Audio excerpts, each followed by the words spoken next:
from the Library of Congress and the Smithsonian National Museum of African American History and Culture. Ready, I'm gonna be Okay, here. sounds good. All right. Okay, fantastic. So I'm just going to record a little opening message just for the recording, and then we'll start talking. This is David Cline from Virginia Tech and the Southern Oral History Program, recording today for the Civil Rights History Project of the Smithsonian's National Museum of African American History and Culture and the Library of Congress. Today is the 1st of October, 2013, and we have the pleasure of being in High Point, North Carolina today with Mr. Robert Brown. Behind the camera is John Bishop of Media Generation and UCLA, and we also have Elaine Nichols from the museum here today, too. So I just want to start by saying thank you so much for making time in your schedule for us today. Well, thank you for being here. Yeah, absolutely. And what I'd like to do, I know we have a lot of ground to cover. Yeah. Oh. Fantastic. So if we could just start with your childhood, or even before your childhood, if you like, talking about your family and your roots here, I think in this area. I think that would be a great place to start. Okay, I was born and raised here in High Point, where I live now, and my grandmother who raised me was born and raised in Anson County. That's down in eastern North Carolina. And her father, his name was Joseph Kimball Sr., was a slave in that county down there. And he was one of those who was used to help build the railroads in North Carolina, because a lot of the labor building the railroads during that period was slave labor. And interestingly enough, I became, a number of years ago, 20-some years ago, the governor appointed me, Governor Jim Martin appointed me to be the president and CEO of the North Carolina Railroad Company, which the state owns the majority shares in now. And the state owns all the shares in now. And it was like coming full circle. I was going to say, what's that, 4 generations? 3? Yeah. Full circle. Yeah. And so that's one of the other interesting things, interesting parts of my life that had to happen. But early on, my grandmother used to talk about the railroad because she was a maid up at the Southern Railroad Station here in High Point. And wherever we went, usually if the train went there, we would ride the train because she could get a discount on the tickets. And so my brother and I would go with her all over the place. And so one day she came to us and said, you know, we're going to catch the bus. We're going down to her home area called Wadesboro, but we're going to go by way of Fayetteville, North Carolina, because there's something that I want you all to see. And we were just small boys. I mean, I was probably 8, 9 years old. My brother was 11 or 12. And she said, there's something I want you all to see. And so we got on the bus and we went to Fayetteville, North Carolina. We were going to change buses there, but there was a layover. And my grandmother said, come on, we're going to walk on down here. And so she got off the bus and we asked somebody, where is the old slave mart in Fayetteville? And the fellow says, oh, you go down the street, it's just right down the road there. So we walked around there. And she said, I just wanted to bring you all here because this was the last place that my father was sold here in North Carolina, was at that slave mart in Fayetteville.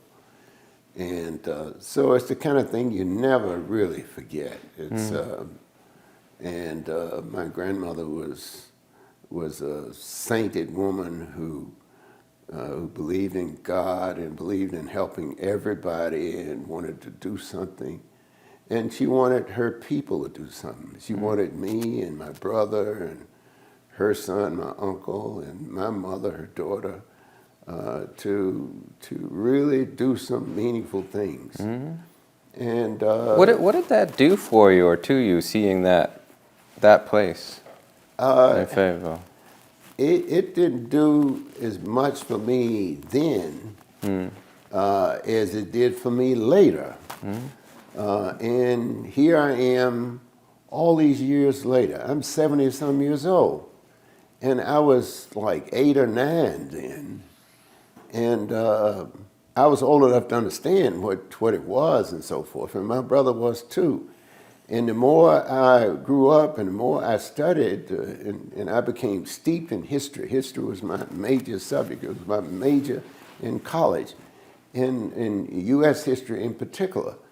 And I wanted to know more. I mean, it gave me an insatiable appetite to really get some base knowledge about the history of America and the history of slavery and the Reconstruction and all of that. So it piqued my interest as a young boy. And I never forgot it. Here I am all these years later, generations later, decades later, still talking about that trip. And it was incredible. And then we would go down to Wadesboro, and we go down there probably 2 or 3 times a year to see her sisters. They still lived on those farms and so forth. And we would go by, on several occasions, we would go by to see the old house where my grandmother grew up. It was an old clapboard place with no paint, a big old fireplace in there. And it was run down and so forth. And my grandmother would say, you know, we grew up here and we raised cotton and farmed out here on the land. And I would look at this place, and it was incredible. And then she'd say there was an old what they call Rosenwald School, and there was this old school building right there. In the school building, I was down there a month and a half ago in that area, and I went by there, and that school building is still there, and they're trying to renovate it a little bit now. It's still standing, all these years later. So it really piqued my interest in history and what was going on and all of that, you know. What was your grandmother's name? Nellie, Nellie, Nellie Marshall Brown.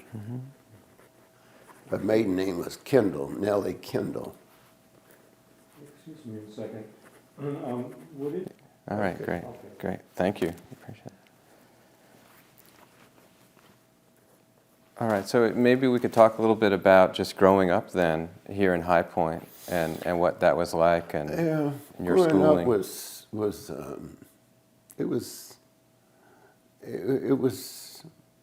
it was tough. You were born in what year now? I was born in 1935, February 1935, and you know, we were poor, difficult circumstances. Everything was segregated. There's certain water fountains you couldn't drink out of. Toilets you couldn't go to. You know, if you went places, they had a toilet. If they had a toilet for blacks, most of them did not have a toilet for blacks. So they had toilets, but you couldn't use them because they had white toilet for men, white toilet for women. But had big signs up there, white. So you knew right away. But you know, a funny thing, we used to go, one of my favorite places to shop as a young boy and a young kid was the Woolworth store, because they would have a variety of everything, unlike Crest, S.H. Crest, or Kresge, some of the others. Woolworth would always seem to have good quality stuff, and they'd have a variety of stuff. So I liked to go into the Woolworth store, and my grandmother would take me in the Woolworth store. So in the back of the Woolworth store, there were the water fountains. You had white water and you had colored water. Right over the fountain, you had white water, and you had colored water. So, I mean, I'm just a little boy. I don't know that much about the white water, colored water. And I would be, so one day I'm drinking out of the white water because I just thought maybe the water had a little white in it or something. And so my grandmother saw me. She was over there looking at something, and I'm there drinking water out of the white water. And she turned around and saw me drinking out of the white water. And she came over there and she pulled me away from it. She said, "Boy, don't drink that. Don't drink out of that white water fountain." I said, "Mama, it ain't nothing but water. It tastes like the same water as the water over there at the colored." I said, "I just want to see what the white water was like." And she said, "It's the same water, son. It's just that people want you to drink out of the colored water." And she said, "One of these days, it'll be changed. But right now, we have to drink out of the white water and the colored water." So I said, "Well, Mama, ain't it the same water?" She said, "Oh, yeah, it's all God's water." And she said, "God's going to change it. So he's going to fix it after a while." She said, "I may not live to see it, but he's going to fix it." But thank God she lived to see that it was fixed. And thank God she lived to see that I helped her fix it. And amazingly, I helped her fix it on many sides because when I went into business in 1961, in early '61, my first major client was the F.W. Woolworth Company. My first major client. And in 1961, there was still colored and white water in the South. In 1961, there was still colored and white toilets in 1961. In 1962, 1963. And Woolworth became one of my major clients.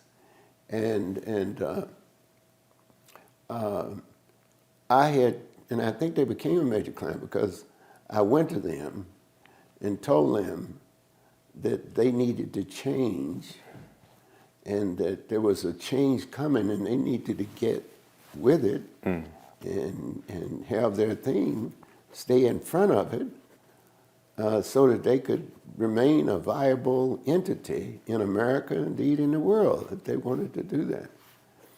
And I found them interested in doing that. And it amazed me. But in a year and a half after I went to them and they hired me to do assessments around the country and to tell them what they ought to be doing in terms of their change and integrating and so forth across the country, I was the principal advisor on all of this kind of thing to that company. It was one of the major companies in America. And the people on their board of directors, from the chairman on down, were some of the major financiers in America. John J. McCloy, who was the High Commissioner in Germany after World War II to reconstruct it, he was one of the people on their board and executive committee. Fred Kirby, who was chairman of the Allegheny Corporation, which was the predecessor of all these major hedge funds and all of that. They owned the New York Central Railroad and a whole lot of other companies. They were the biggest financiers in America at that time. And they were the ones who were responsible for setting policy and everything else at Woolworth. And so when I got to know them and they got to know what I was doing, they would invite me to their board retreats and to golf outings and so forth at the Westchester Country Club. And I would be making presentations to their board of directors on the kinds of things they ought to be doing and what was happening in America and where we were going, and that we needed to be in front of it, not behind it. And they really believed what I told them. I was fascinated just by that. And they began to tell me that there were other companies around in America who needed this kind of advice and counsel. Other companies, many of them that they controlled, all that they were big shareholders in. And so they would send me to see other CEOs and chairman of the board of this company and that company. And I got a lot of business, a lot of clients, just by following their advice and counsel on who I should go see. And every time I'd go tell them that Mr. Kirby sent me, or Mr. McCloy, who was one of the biggest lawyers in America, sent me, he told me to call you all. Boom. I had another client immediately. Well, maybe we could back up for just a second, and we'll back up a little bit further too. But if you could tell us just a little bit about the company that you started and when you started it and why. I started it. I started out as a policeman here in High Point. Well, maybe let's just back up a little bit further, and then we'll catch Okay. up with that then. So we were talking about your childhood, but maybe a little bit more about the school that you went to here. I know that was very yeah. important for you, and then your It was. a file. Oh, okay. So we'll take little breaks. Okay. We're back. So yeah. Well, starting out, I started out.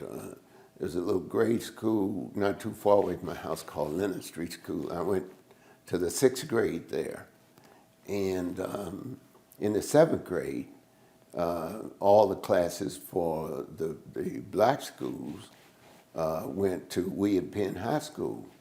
And so I went to William Penn High School, which was a school that was founded by the Quakers who dominated the area this area in North Carolina. And so I went there in the 7th grade. And from then on, I graduated from there in the 12th. But it was an extraordinary experience there, because one of my first major experiences at William Penn was the principal came to me one day and he said, you know, you're a bright young fella and it's something that I have for you to do. And I asked him, yes, sir, what is it? He said, we have Mary McLeod Bethune coming to the school in the next few days, and I want you to be on your best behavior, because I want you to meet her at the door and stay with her and guide her around the school, all around the school, and stay with her until she gets ready to leave in that afternoon. And that's what I did. I met her at the door. When the car came up with her, I met her at the door, told her who I was, and that I was going to be her escort, and I escorted her around. And she counseled me all that time. For several hours, she would tell me, she asked me about my family, about what I wanted to do with my life. And then she said, you know, you're a bright young man. You're going to do some wonderful things with your life. But she said, you got to work hard. She said, you can't just come in here every day and run and play and everything. You just got to work at it. And all the way through, all day long, she would counsel me and tell me about her life. It was an extraordinary experience. And that was one of my first real experiences in school at William Penn. And then later on, we had people like Langston Hughes to come to the school, people like Dr. Dele Boga, who was a professor at Morehouse College, who had graduated from William Penn. We had Colonel Smith, who became a colonel in the Army, who had graduated from William Penn to come back and speak and so forth. So we had we interfaced with a great number of people who had graduated from William Penn and who had done extremely well to come back. They would always come back and speak to the kids and do different things with us and that sort of thing. So it was a great experience, and I think that sowed the seeds for me wanting to do things. I was a voracious reader. I mean, I stayed in the library, and the kids used to pick at me a lot of times. They say, "Oh man, you're going back to the library again." I played football and stuff like that, just like other kids, but I was always reading something, and I was always reading all the magazines and newspapers because I want to know what was happening in the country and in the world. Yeah. And so when I would go to the civics class or something like that, I would know a lot of things. By the time I was in the 10th and 11th grade, I knew a lot. I mean, I was up to date on all the current affairs and what was happening in the world. So I became, near the end of the 10th grade, I became the editor of our school paper. And I think somewhere along the line I have some of those papers now, and I go back and I read some of the editorials that I wrote as a 11th grade and 12th grade student. And sometimes I don't believe that I wrote that, in the 11th and 12th grade. But it was extraordinary, and I enjoyed it immensely. So do you remember some of the things that you read back then? I mean, I think it's so interesting to think of being in a relatively small place like High Point, North Carolina, but you were really connecting out to a much larger world, and through some of these people that came to town. Oh yeah, Yeah. oh yeah. I was reading all the time. First of all, I would read all the magazines, all the big magazines that would come in to the school, in the school library. We didn't have money to get a lot, so whatever came in, the magazines and newspapers.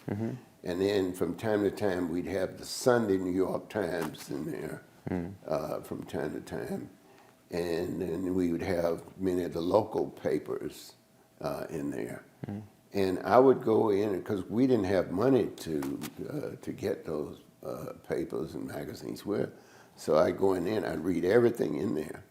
And then I'd read different books about, what was happening in the world and different things.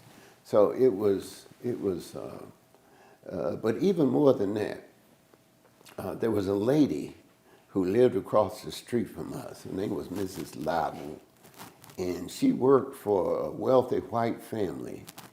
And one day, I was sitting on the steps, and I had some old newspapers. I had maybe 5 or 6 newspapers there that I was going through, and I'd gotten them from somewhere. Probably got them out of garbage can, because we didn't have money to get books or newspapers or magazines. So I'd get them, I'd scrounge them up, and I'd bring them home, and I'd sit down on the porch on the steps and read them.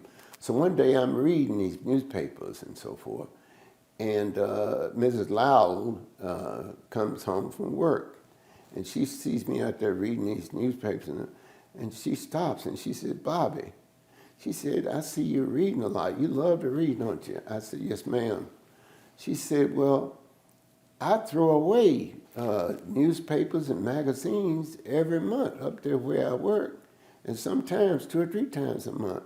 She said, "They don't keep them." She said, "If you'd like them, I'll bring them all home to you."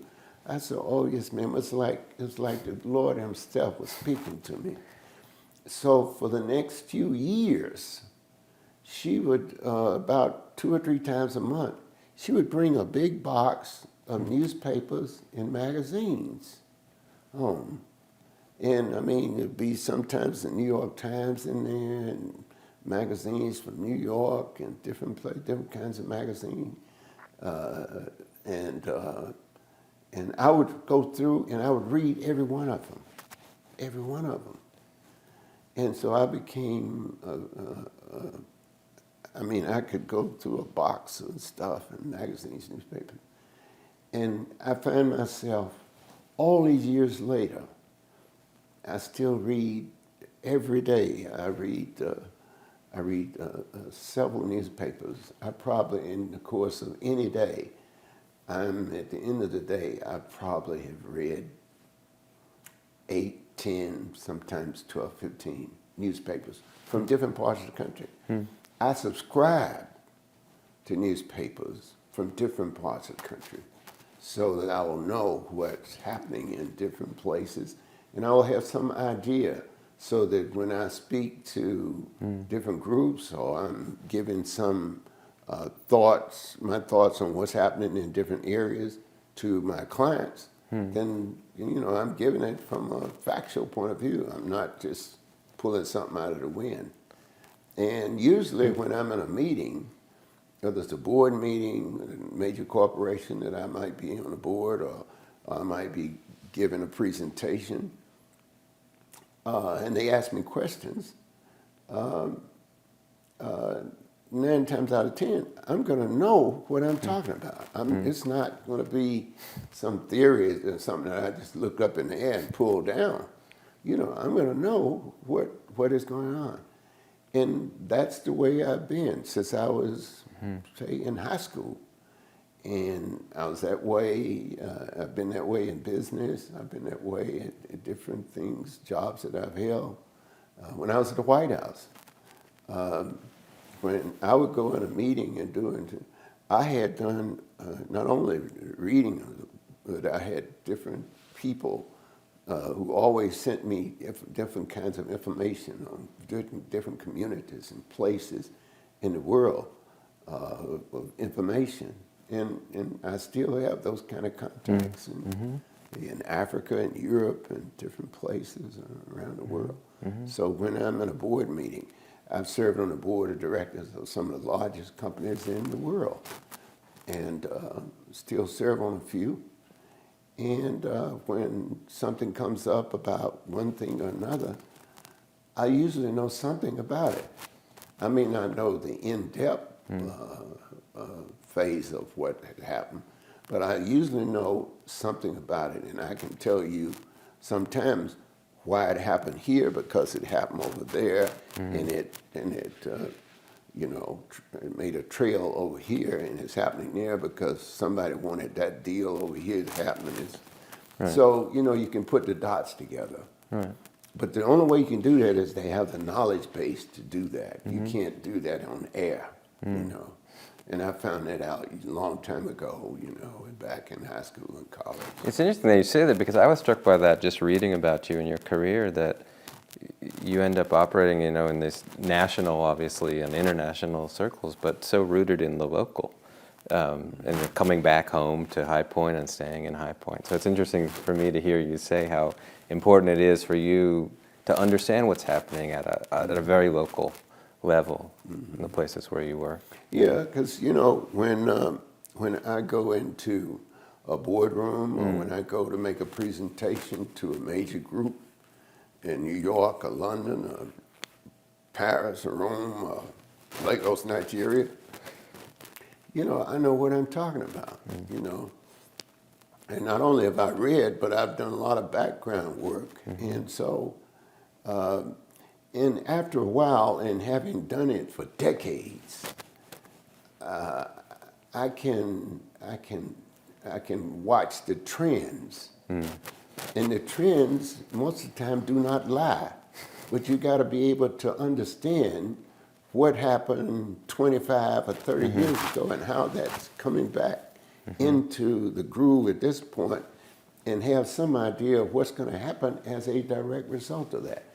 I was telling somebody the other day that many things are happening to American companies now having to do with race-related kind of problems, because a lot of the management in American companies and other companies have no frame of reference to these kinds of problems and what existed, because the people who were there earlier, who went through this phase, went through all the problems, they went through it, so they have an idea. But most of those people either dead and gone, or they're retired and they're no longer on the scene. the people who are there running many of the companies and many aspects of the company, many divisions of the companies, they have no idea. They have no idea of what happened way back. Or maybe they read a memo, but they have no idea about what's happening. And that's why you have today, and you are going to have even more so, I'd say over the next 2 or 3 years, a lot of race-related kind of problems, major companies, because they're not prepared to deal with them. They think because they have somebody who's head of diversity, something like that in the company, which is fine, that's going to be okay. But usually the person who's in charge of diversity, they may be black, or they may be white, or they may be Hispanic. But if they're not steeped in the historical aspects of what is going on and how it was fixed before and what you need to do to fix it now and how kind of changes have been made and what's happening in the marketplace and all that, if you're not versed in that, you're going to have a problem. The company is going to have a problem. Or whatever you're allied with, government, if the government agency is going to have a problem. And so now you have problems cropping up all over the place as a direct result of people not understanding the dynamics of what, or any kind of historical reference to what has gone on. Because many of these problems are going on, you know, they were going on 30, 40 years ago. I've been in this business over 50 years. And we were dealing with some of this stuff 40 years ago, 30 years ago. And now you see it coming around again. You see it coming, making full circle. Full circle. Same kind of stuff. Because they have no reference. They don't know how to deal with it. And they have no frame of reference on much of this stuff. I'm going to move back. You want to get just a brief couple of sentences of what your job is? Yeah, so let's talk, if you could tell us a little bit about your time in Richmond and then coming back here and police officer, federal agent, and starting the Just company. give you a little thumbnail. Yeah. What's that? And the name of the company, yeah, of course. So we'll start with just after high school, I guess. Yeah, okay. Yeah. Well, after high school, I went to Virginia Union University. I stayed a year there.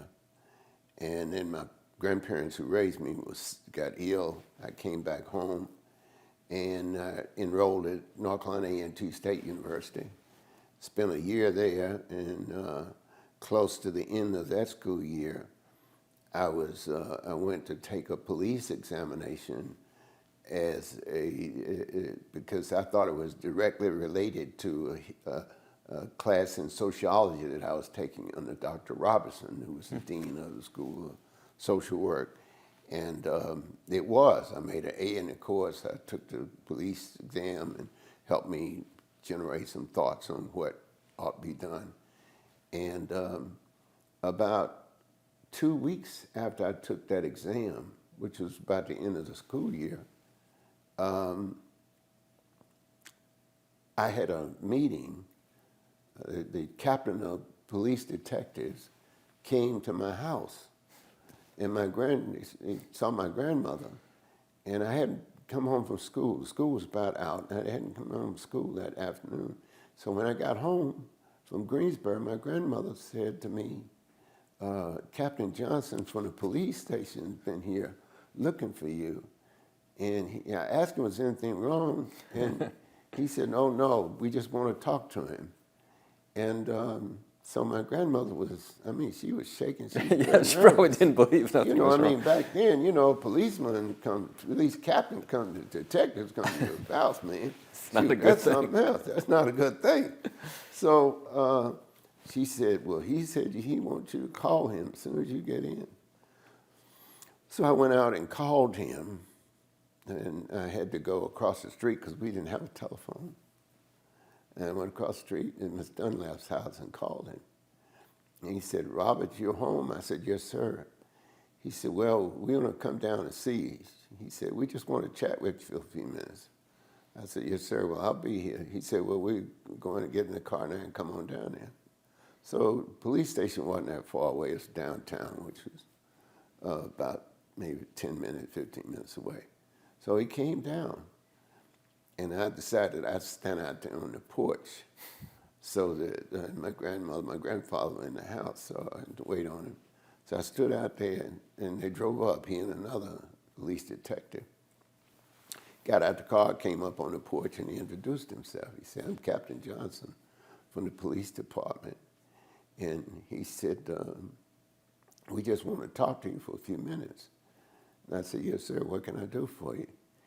He said, well, we want to offer you a job as a policeman. I said, offer me a job? I said, you kidding? He said, no, sir, we're not kidding.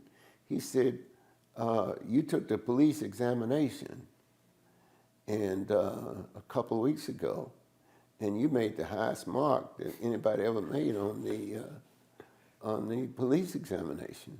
And we wanted to reach out to you and see if you wanted a job. I had just turned 21 years old.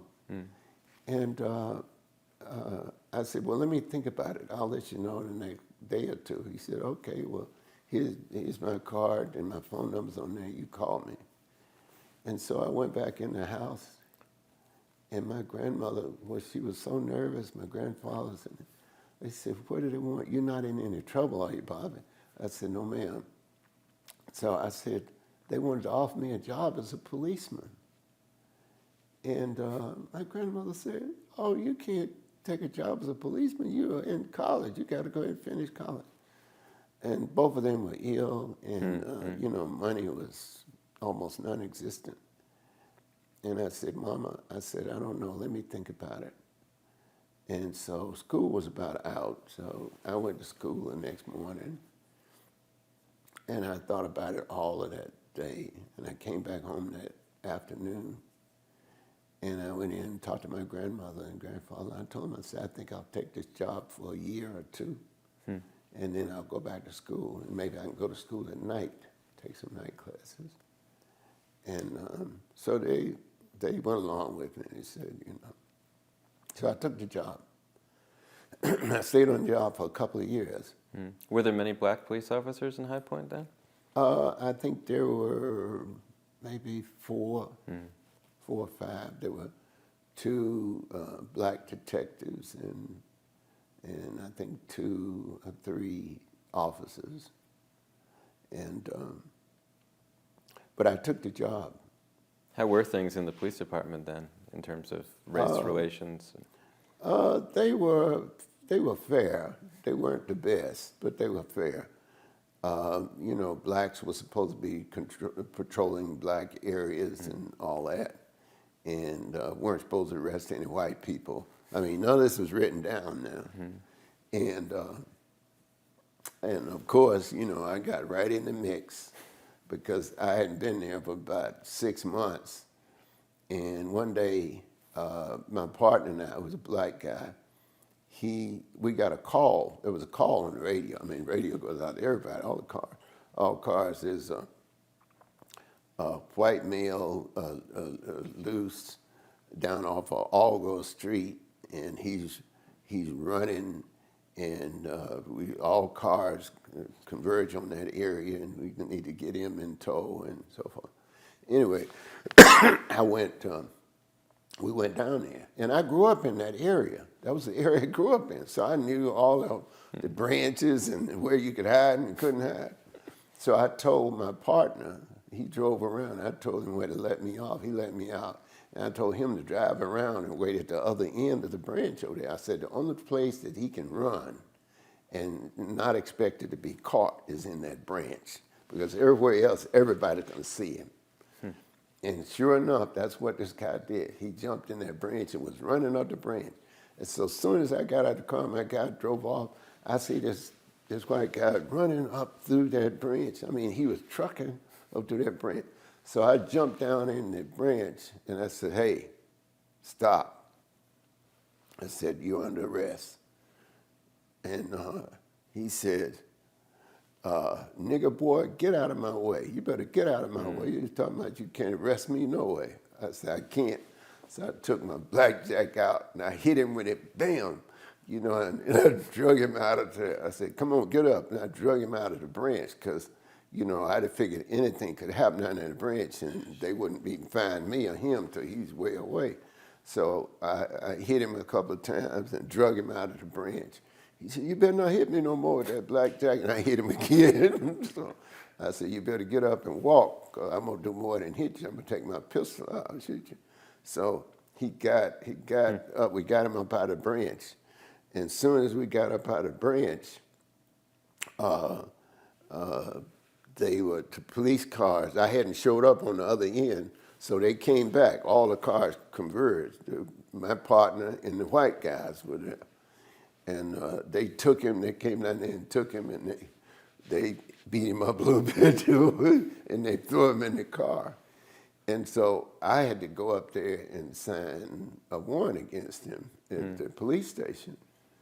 And, you know, I thought maybe they were, you know, something, it might say something, well, you know, you don't have to do this. But no, I went up there, signed a warrant, and everything else, and they kept him in jail. And the judge, when the trial went down, the judge threw the book at him. He stayed in jail for 3 or 4 years.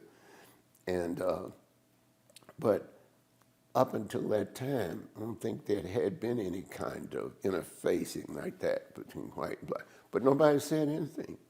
So after that was over, you know, nobody, and this was in 1956, somewhere like that.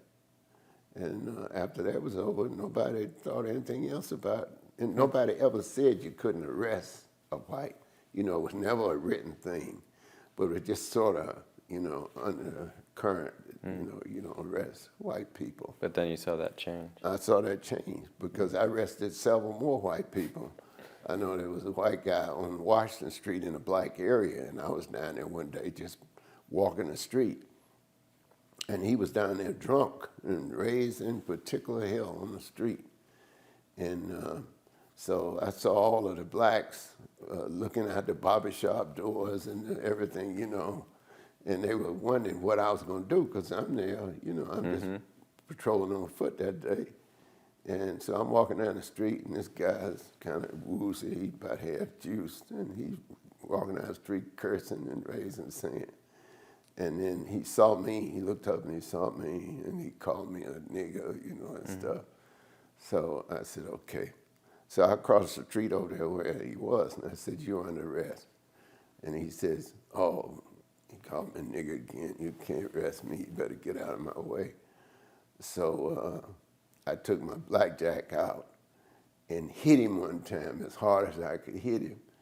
And he said, oh, you better not hit me. No, he fell down on one knee. So I took my cuffs out and put the cuffs on him, strapped him up. And then I told one of the guys in the barbershop, somebody, I said, you get on your phone and call the station and tell them to send the cars down here. I got somebody under arrest. And before I could get him up and at him, cars were, sirens were coming, cars were coming, which they came down here. And they threw him in the car, and he told me, he said, Bob, you better come on up here and sign a warrant against this rascal, you know.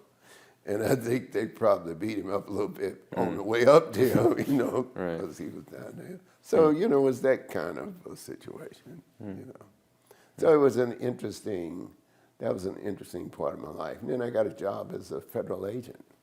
As a result of my being a policeman, I had helped some federal agents do some work. And so I got a job in New York, and my posted duty was New York City. And I started working on the mafia, and ended up, you know, testifying in the Vito Genovese case, which is the biggest mafia case ever. Several of those guys in that case were defendants of mine. And I worked in Canada on the guy who was the biggest mafia guy there.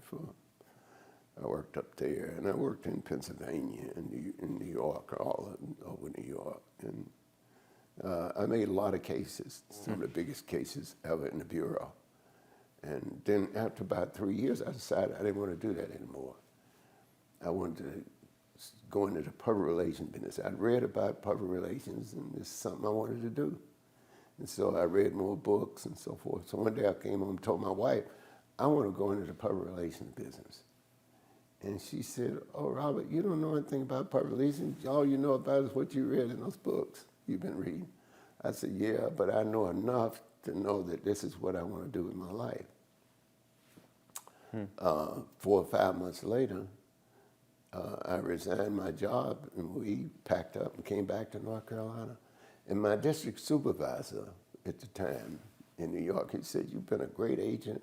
He said, why you want to mess this up? He said, you can stay here for 20 years and you can retire and you'll be still a young man. He said, if you go to North Carolina, open up a public relations business, you know, you can't get no clients. He said, your people can't even go in a restaurant. So what are you talking about? You're going to open up a public relations business in North Carolina? He said, if you're going to do that, you ought to stay in New York. I said, no, I'm going back to North Carolina to help deal with the problems there. And I said, I'll be able to work everywhere from there. He said, okay. So I came back. The rest is history. Now, did you have a sense that of the timing at that time, that there was something brewing? That, Oh, yeah, I knew that there was some things brewing. The sit-ins had occurred, and then there were things, and I was still reading. And that's what kept me abreast, you know, New York Times and all these papers I'd read. I was living in New York, so, you know, communication there was great. And I saw where all these things were happening all over the country. And I said, oh, this is not going to go away. It's going to be a change forevermore. And so I decided that that was where I wanted to be. I wanted to be in the arena. And so I came back home to do that. I didn't feel like I could do that the way I wanted to do it in New York or somewhere like that. I needed to be in North Carolina. I needed to be where the action was going to be in the South.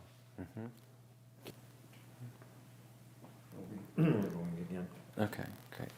And so you, if you could tell us about just the name of the company and when you started it. Okay, I started in at the end of 1960, December 1960. I came back here and started this business. And then, you know, I pursued it, and I had a 1960 Rambler car, and I would go around. I made up a list of the companies. I made up a scenario of what I wanted to do and so forth, and how I wanted to do it. And then I went around to see if I could go in these doors, go in the doors and see these people at these companies. And I got to see a lot of them. I'd drive different places, and many times I'd have to sleep in my car.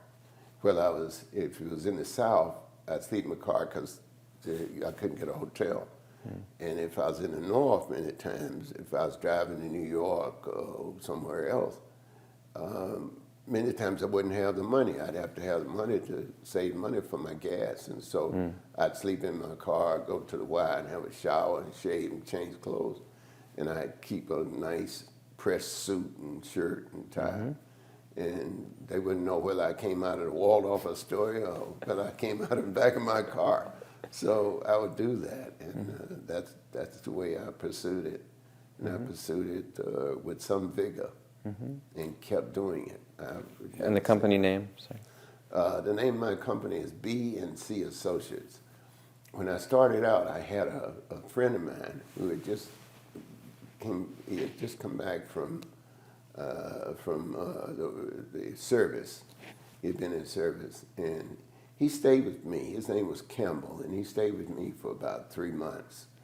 And after that time, he says, hey, look, I got to go find myself a job. My wife says, I got to find a job here. I said, you know, I don't know whether this thing is going to work here or not. So he left, and I just never changed the name. I said, hey, look, what's in the name anyway? So I kept the name and kept on moving. You know. Now, so often I think, you know, when we think of the movement or making change, you know, we think of these big public events and not what's happening behind the scenes or the closed doors or the money or the public relations that it takes. Could you talk a little bit about what it does take to make change happen, to make a movement? From a company point of view? Yeah, or from a company civil point rights of view? yeah, I mean, both, I think. And yeah, well, and I'll ask some more Well, questions you too, know, but let's start there. You couldn't, from a civil rights point of view, I had access to a number of companies. I had some access to some funding from these companies, and I did some very innovative things because what I would do if, for instance, when I started working closely with Dr. King and Reverend Y.T. Walker, who was Dr. King's assistant and executive vice president of SCLC, he was literally running everything on a day-to-day basis. And they needed all kind of help. They told me up front they needed help, and they did. They need help with money, they need logistical help with this and that and the other, opening doors. And I used what I had. For instance, many of these companies that I worked with, they would budget so much money for this and this, that, and the other, and they'd tell me, you have access to this and that and the other. And some of them, I didn't have any budget. I mean, I just did what I needed to do and bill them for it. So what I would do is, if Dr. King and the movement needed my help in many ways, and many times that was like funding a meeting, they needed a meeting, and the hotels many times would not go along with them for all kinds of reasons. They'd have them putting up this and that, and I'd come in and say, okay, I'll pay this bill, I'll pay that bill. So many of the movements that took place, I underwrote them. And then I would either suck up that bill myself if I had the flexibility that month or during that period, or I would charge off to one of the major companies, Woolworth or some of them, and then I would tell them, you know, I have to have this flexibility to do, you know, to work with everybody, and I want this flexibility. If you'll work with me, this is the way I work. So I just charged it off as a business development kind of thing, and that was it. Now, what would a Woolworths, you talked about how really one of your first major client really opened the doors to a lot of other clients, but what did they want from you? I mean, how did they put that into, what did they want you to do for them? I mean, they saw the winds of change, right? But what did that mean exactly? Well, they didn't know what it meant. And seriously, you know, they didn't understand, because nothing like this had ever happened in America before. Nothing like this had ever happened in our country before. There was nothing that they could compare it with. They couldn't go to the Harvard Business School and say, hey, look, how do you put this, what is the equation, what kind of equation do you use on this one? They couldn't do that. And so, you know, I was plowing up new ground. There was nothing to compare. There were no books written on this, because nothing like this had ever happened in America before. So I had to use my own judgment, my own ingenuity, and so forth. And my ingenuity told me, and what my grandmother raised me, she said, just do the right thing. And my grandmother was living there, and I would talk to her many times, say, Mama, I got to deal with this and this, that, and the other. And she would tell me, she would tell me over and over again, she said, Martin Luther King Jr. is a wonderful man, and those fellas, Bobby, they're wonderful people. Said, you need to continue to help them all you can. She said, just do the right thing. And that's what I was trying to do, the right thing. And I knew they were on solid ground. I knew that that was a winning cause. They had a lot of detractors, many in the black community, and a lot of them in the white community who did not like them, and so forth. But they were my friends, and I had to figure out all over again, time and time again, how I could be helpful to them, how I could open doors, and how I could change the attitudes of major business people in the business community about what was happening and how this would be good for our country.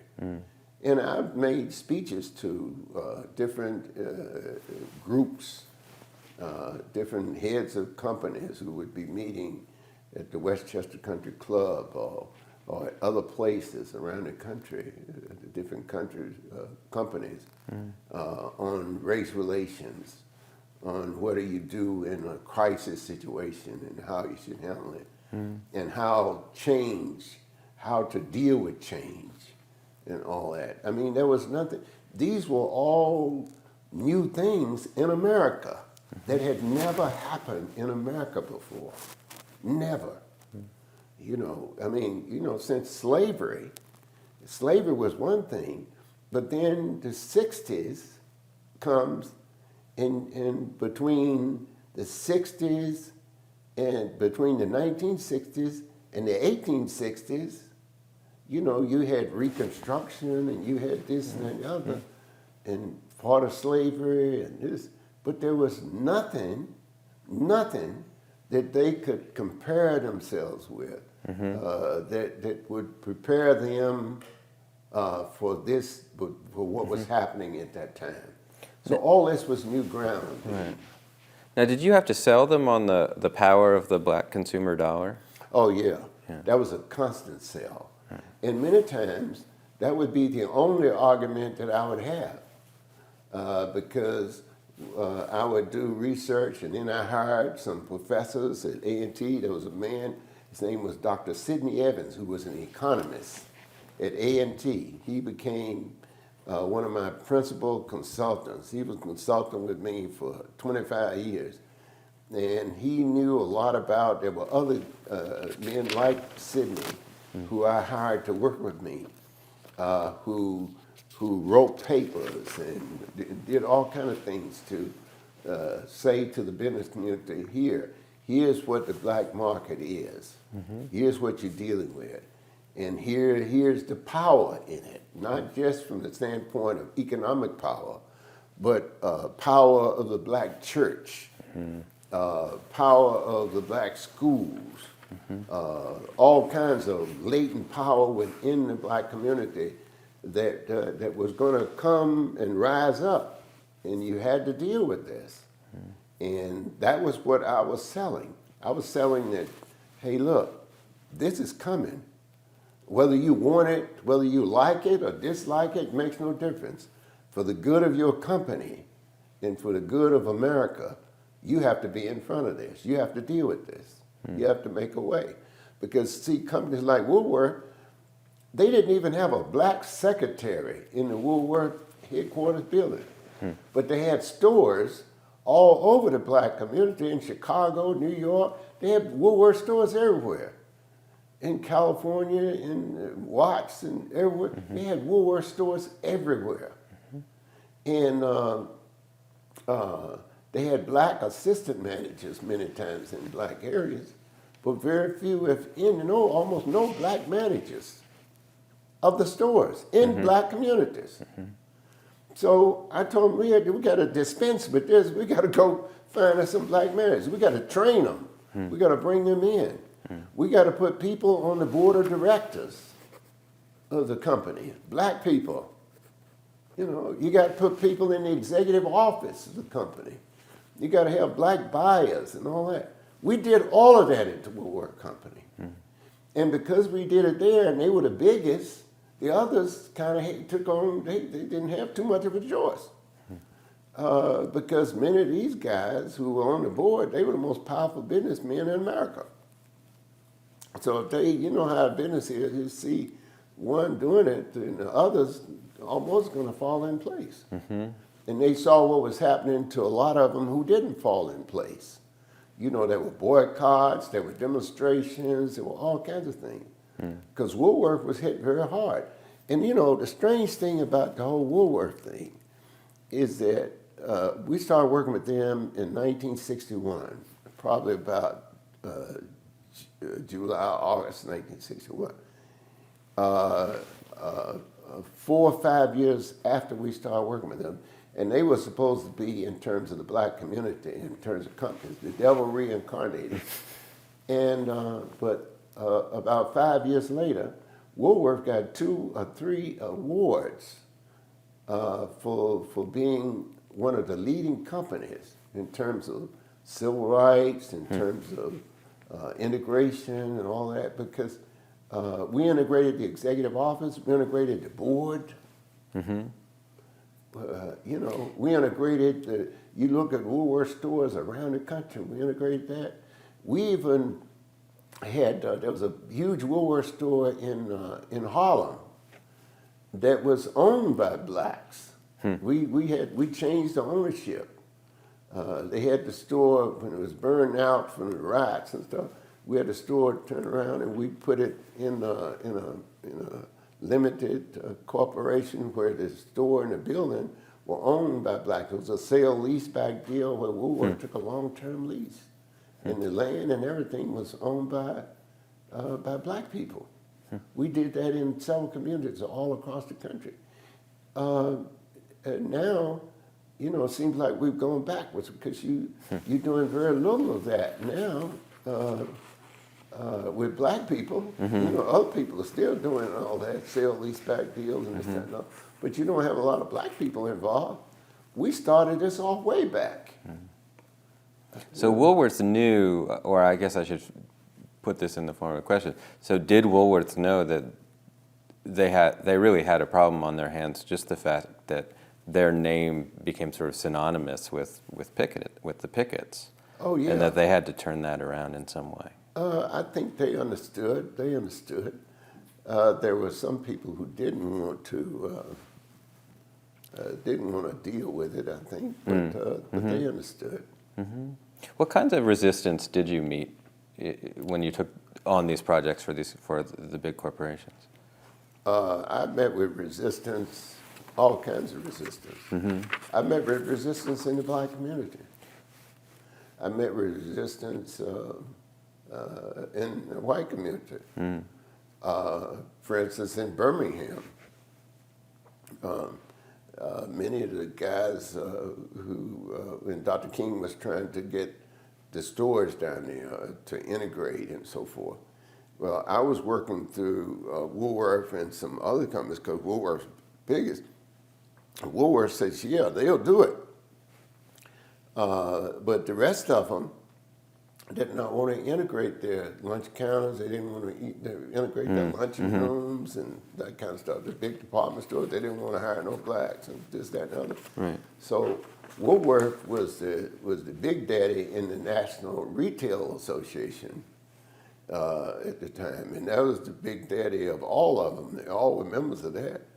And so Woolworth had me to meet with those people and give them the facts of life and everything. And so when Dr. King and Dr. Wyatt Walker went to him and talked to him about, then Woolworth passed the word down that they were going to integrate, and they were going to not only integrate, but they were going to take the business, they were going to figure out a way how to take the business, all the business, and have people come into their stores and so forth. And so the dollar signs started computing the guys, and all of a sudden, everybody starts coming together. So they got the message. The dollars went up there somewhere. They got the message, and they all agreed that there would be a certain time when all of them would come together, all the stores would integrate. Same way with the hotels. I remember when Dr. King and those integrated the hotels in Memphis, Tennessee, for instance. In Memphis, there was a hotel called the Peabody. That was the main hotel there. It may still be there. It's an old, nice hotel. It is. Where the ducks walk up and all that. So Dr. Wyatt Walker called me one day. He said, Bob, we got a tentative agreement with the Peabody and the downtown hotels that they're going to integrate, and we're going to have a big meeting there at some point in the next couple of months. And but we got to test the hotel to see if they're going to do the right thing first. And he said, Dr. King wants you to go there and see if they'll let you in and so forth. And so I said, well, okay, if he really wants me to do it. So I flew to Memphis. And some of the guys met me, some of the SCLC guys met me, and they were going to see what was happening. So I went there and went to the counter and told them I wanted a suite. I wanted one kind of big suites here. So they gave me a big suite, signed me up. I went up there and took the suite. And then I came back and I met with some of the guys. I said, man, well, y'all come on up. Said, we're going to have some drinks and dinner up there later on this evening. And that suite, it was a big suite. The first time a black had ever had a suite up there. But they wanted to test it to see what was going on, you know. But I mean, I used to do so many different things all over the place, all over the place. I know that there were some things going on in Richmond, and Dr. King wanted to make sure that they were worked out okay, and we got in the middle of that. And Wyatt Walker was a great tactician. He was a brilliant guy in the movement, and I don't think he ever really got the kind of credit that he deserved, because he was there during those difficult days. He left later on and went to be an executive in a publishing company in New York and took a large church there and so forth. And he's still living. He has he's been ill the last few years, and he lives in Virginia. But there were so many things going on, you know, that we were a part of and participated in some way. The Poor People's Campaign. Dr. King was planning on that when he was killed, you know, the Poor People's Campaign. This is 1968. 68 was an unbelievable, perilous year, because in 68, I'm working with Dr. King and the movement and so forth. We were doing a lot of different things. We were holding meetings. We were planning for the Poor People's Campaign and all of that. And then Dr. King is killed. And I go with Mrs. King to Memphis to pick up his body, you know. And then we had Dr. King's funeral, and the night before the funeral, I had a big suite at the Hyatt Regency in Atlanta, where we met with a lot of people like, I think Sidney Poitier was there, Robert Kennedy, Senator Kennedy, and who I had met on several occasions. He was there with his wife Ethel, and just a whole host of people who came to the funeral, talking about where we're going in the country and all of that. And then later on, after that, Earl Graves, who had worked with me in the Bureau, and we had been friends for a long time, called me and said, you know, we wanted to push Robert Kennedy's campaign on up to a new level. And I started working with them on that. And then a few months later, Bobby Kennedy is killed in California. And it was all this happened in 1968. And then we were still trying to plan the Poor People's Campaign. And then a few weeks later, one of my guys who's working for the Nixon campaign, who's working for Ray Bliss, who was the chairman of the Republican National Committee, black guy, Clarence Towns, wanted me to work with him, give him advice and counsel on what he ought to be doing and all that kind of stuff. And I agreed to do that 2 days a week. 2 days ran into 5 days into 7 days. And I was handling a lot of different problems for them. And then after a few weeks, I was called in by Bob Finch, who was running Nixon's campaign. He was Lieutenant Governor of California, chairman of Nixon's campaign. He told me that Mr. Nixon wanted me to be on a plane with him, that he'd been watching what I've been doing for his campaign, and he wanted me to travel with him. So I came back home, got myself together, and went back, met the campaign in Ohio, and we went across the state on the last whistle-stop train tour that any president has taken in America. Nixon took it across Ohio. And that's where we saw the sign with the little girl holding up the sign, "Bring us together." And that became a campaign theme for us. And I worked and traveled with Nixon until the end of the campaign. Now, what did you think of Nixon when you first met him or got involved in the campaign at that level? I thought he was smart, many times intuitive, and sensitive to a great degree. I didn't consider him, a lot of people wanted to tag him as a racist. I think he wasn't a racist. He was everything but a racist. And then I got to even know him better after the campaign was over. And after the campaign was over, I told them they wanted me to go to help put the government together down in Key Biscayne. And I told them I was going back to North Carolina to put my business back together. And I'll take a little pause. We're back. Now you've been working through your company for Nixon, right? So were you getting paid for that? That wasn't volunteer work. It wasn't my regular pay that, I think they paid me something. It wasn't much. Okay. Now, when you worked with the movement, was that all just on your own dime? Oh, that was on my own. That was Okay. totally. I was raising money and giving them money. Okay. Well, nothing did you. Right. I was giving them money, but it was something that I wanted to do. I felt that I needed to do it. I was making the contacts. I had the contacts, and I thought one dovetailed into another, and everybody could learn something, and the progress could be made.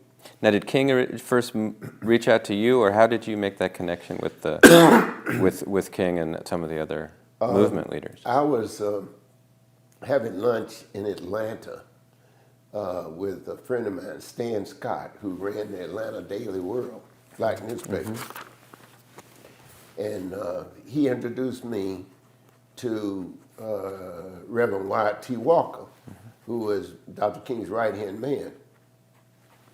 And Reverend Walker says to me, he said, you're in the public relations business. He said, we need your help. He said, why don't you come by the office when you finish your lunch and meet with Dr. King. He said, Dr. King's in town, so he would love to meet you. And I said, yeah, fine, no problem. I said, I like what he's doing. That's how it happened. I went by the office to meet Dr. King. Dr. King says, hey, look, we need your help. We try to raise money. We need the best minds we can get. We're just trying to make it through here. Okay. That's how we met. Interesting. Yeah. So jumping back to President Nixon, then you were talking about once the government started to form that government and asked you to be a part of that. Oh, yeah. And so I initially, I said, no, I can't do that. I got to go back and make some money. And so every day I would get a call from Ron Ziegler or somebody at the Nixon office asking me about this and what they ought to do about this, that, and the other. So one day I got a call from Haldeman. This was about the third or fourth week in November of '68. And Haldeman says, Bob, I'm calling you because the old man wants to see you. And he wants to see you right away. I said, well, I got to come to New York anyway. They were in New York. It was at the PL Hotel. That's where the transition office had been set up at that time. I said, I'll come by tomorrow. I'll come on up and come by. And so I flew to New York and went to the Pierre. Haldeman met me, and he said, I'll take you on up. So he took me up to Nixon's suite. Herbert Brownell and Bill Rogers were in there. Brownell had been Attorney General under Eisenhower, and Rogers was going to be Secretary of State. Nixon hadn't named the cabinet, didn't even have a real staff at that time. And so when I walked in the room, and Haldeman says to Mr. Nixon, he says, "Oh, I didn't know you had people in here." He said, "I got Bob Brown with me, and we'll just wait outside until you finish." He said, "Oh, no. He said, "These guys are leaving. I got to talk to Bob." He said, "Bring Bob on in. I want to introduce him to these guys." So I came in, and he introduced me. He said, "This is Bob Brown. I want you all to meet him because y'all going to be seeing a lot of him." He said, "He's going to be one of my principal assistants in the White House." Now, we hadn't even had a conversation. And that's where he introduced me to Brownell and Bill Rogers. And so they left. And then Haldeman says, "Do you want me to stick around here?" And he said, "Oh, no, I want to meet with Bob." So the two of us met for a long time, maybe 45 minutes or more.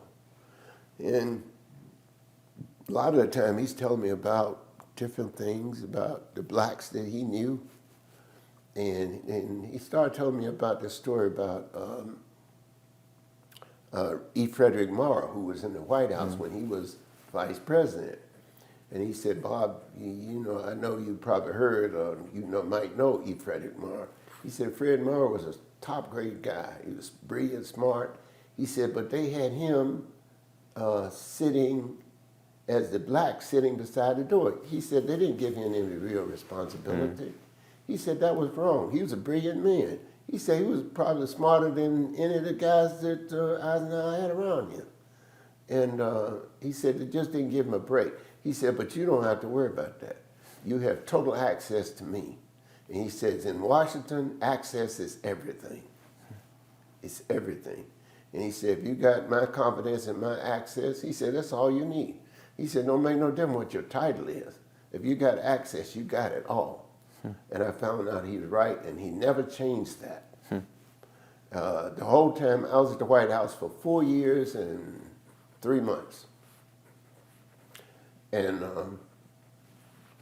the whole time I was at the White House, there was never a time when anybody overruled me.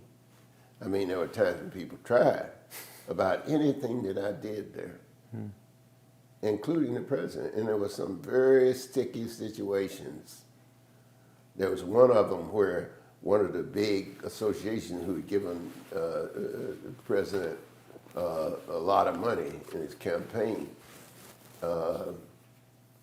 they wanted to change some of the stuff that I was doing because I was doing the whole black economic development thing and all this. I was getting blacks involved with contracts and grants and stuff that they had never been involved with before.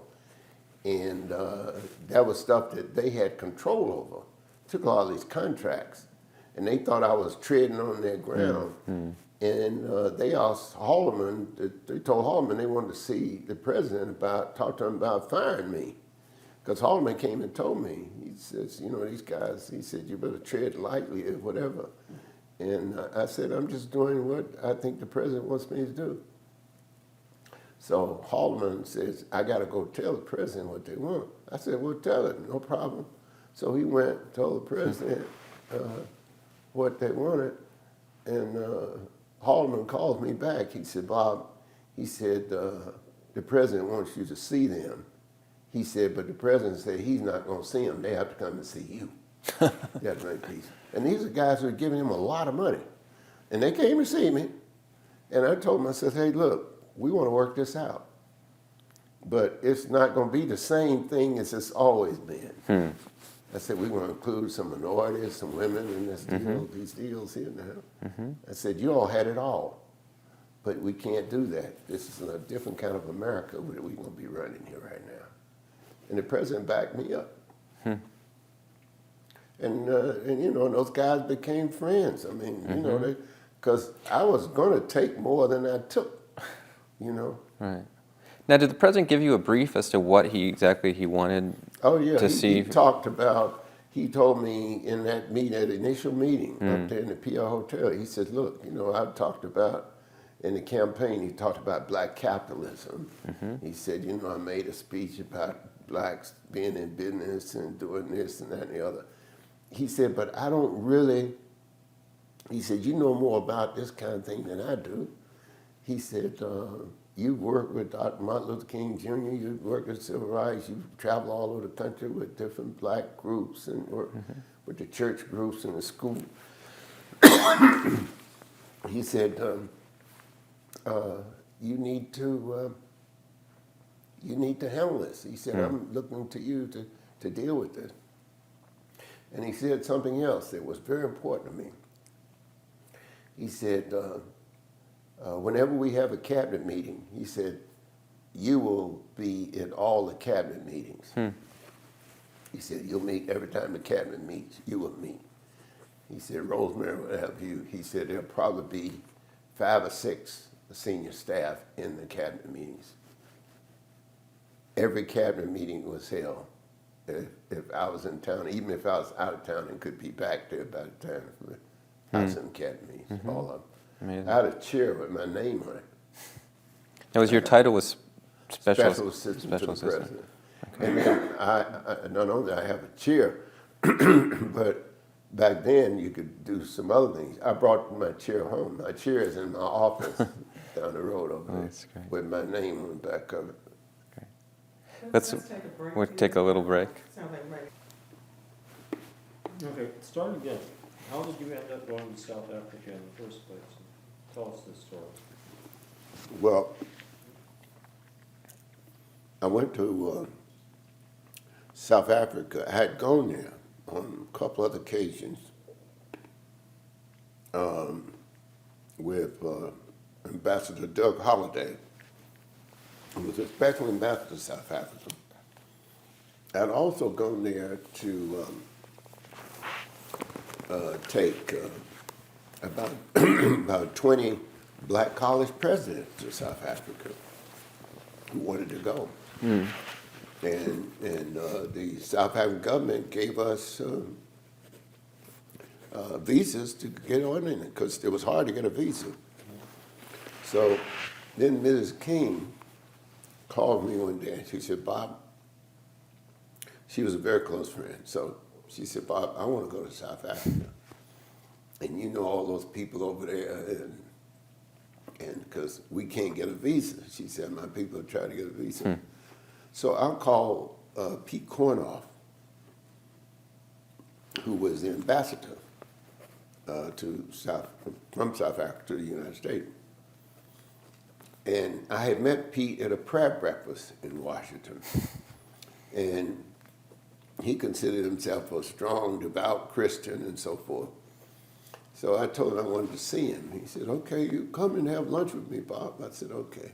So I went to the embassy, had lunch with him. I said, you know, Mrs. King, Martin Luther King's widow, says she wants to go to South Africa and she wants to take some of her staff with her, but she can't get a visa to get in the country. And I said, this is not the Christian way. You know, you need to do something else with this. You know, I said, I don't know what this is, Pete. You know, you're supposed to be my Christian brother, but the country's doing this kind of thing. He said, oh, Bob, no, that's not right. You know, Mrs. King wants to go. We will let her, we'll have a visa. He said, you get me all the information and we'll get it worked out. I said, okay. So I called Coretta. And Coretta has one of the staff to get all the information, all the people want to go. Got the information, and within a few days, we had the visas for everybody who wanted to go. Now, the other problem was, there were a number of people, Ms. King wanted to go, didn't have no money. I mean, you know, and we were doing it under the banner of the King Center, which she had established. They didn't have any money. So I had to go out and raise the money to make the trip. And so, anyway, we went over there. And one of the things that she said she wanted to do was to go see President Botha to see if we could get him to let Nelson Mandela out of jail. She said, I really think I could do this, Pop. I said, okay, no problem.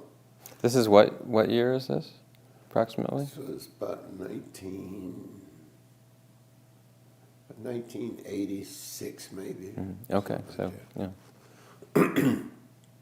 So we went to South Africa, and when we got there, we met with a group of the people in South Africa, like Dr. Bosak and others, and they all were urging us not to meet, that Mr. King shouldn't meet with President Botha. And he said, okay. And Mrs. King, and some of the people that she had taken with her, said they were rethinking meeting with President Botha. And so after we got there, we stayed up all night discussing with some of the leadership in South Africa and some of the people who lead us in the U.S., saying that, and most of them came to the conclusion that we shouldn't meet with President Botha. And that's one of the reasons Mrs. King was over there. She was over there for a couple other reasons. And I think one of the other reasons was Bishop Tutu was being made an archbishop at the time. And she was going to attend, we were all going to attend his ceremony. And nobody wanted Mrs. King to meet with President Botha. She wanted to meet with President Botha to ask for him to get Mandela out of jail, let Mandela out of jail. Well, and see, this is something that never really has surfaced, but most of the people in that meeting they didn't want Mrs. King to meet with President Botha. So we thrashed that out over all night long. I mean, literally all night. It was daybreak and we still had talked about this. So Ms. King decided, she said, Bob, I don't want to go against the wishes of the people here on the ground and dealing with this. She said, I'm not going to do this. She said, I'm going to write a letter to President Botha and tell him that I can't meet with him and so forth. So she wrote the letter. And of course, who gets picked to take the letter to the State House? Okay, so I told them I would do it after they picked me. So I went over there to deliver the letter to tell them, the letter told him that she wasn't going to be meeting with him. And because he had agreed to meet with her. And he wouldn't meet with anybody, but he had agreed to meet with her. And she was going to ask for Mandela's release, but she didn't want. So anyway, I took the letter and I went through the gate. They let me through the gate, and I went to President Botha's office, and this guy met me, one of his assistants met me. And I delivered the letter, and I said, please give this letter from Mrs. King to President Botha. And I said she deeply regrets that she could not meet with him at this time. And he looked at me and he said, Mr. Brown, he said, we certainly appreciate Mrs. King being here, and we appreciate you delivering this letter to President Botha, telling him what Mrs. King's wishes were. And he said, we respect her wishes. And I said, thank you very much, and we look forward to maybe greeting you again sometime. So I turned around and left. So I went back, and Ms. King says, Bob, she said, one of the things that I need to do before I leave this country, I need to go see Winnie Mandela. Now, we were in Cape Town. Johannesburg is 2.5 hours away by plane. And so we got in touch with Ms. Mandela. Ms. Mandela said, yeah, I'd love to see Mrs. King. So we flew to Johannesburg, went to Soweto. to spend some time with Ms. Mandela. So we're sitting there talking about everything.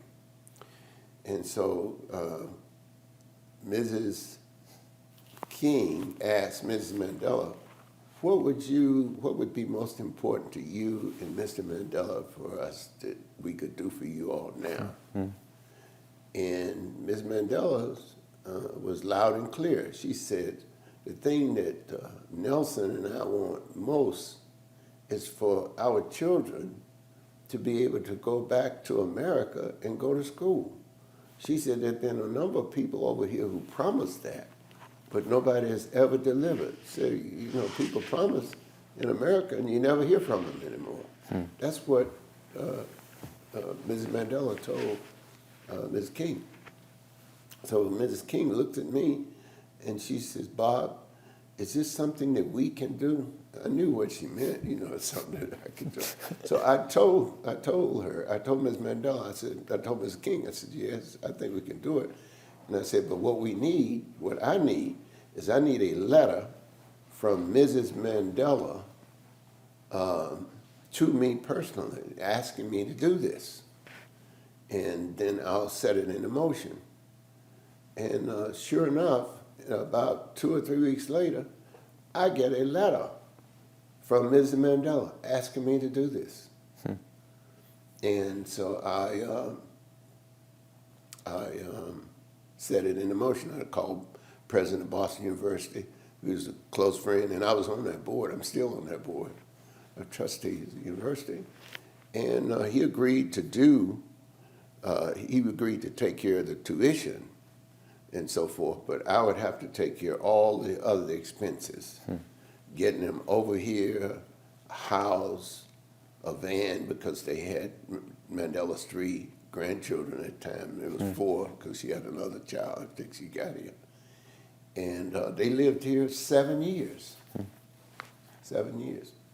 And I paid for it personally, not some grant I got from a foundation or from a company, from RJB personally.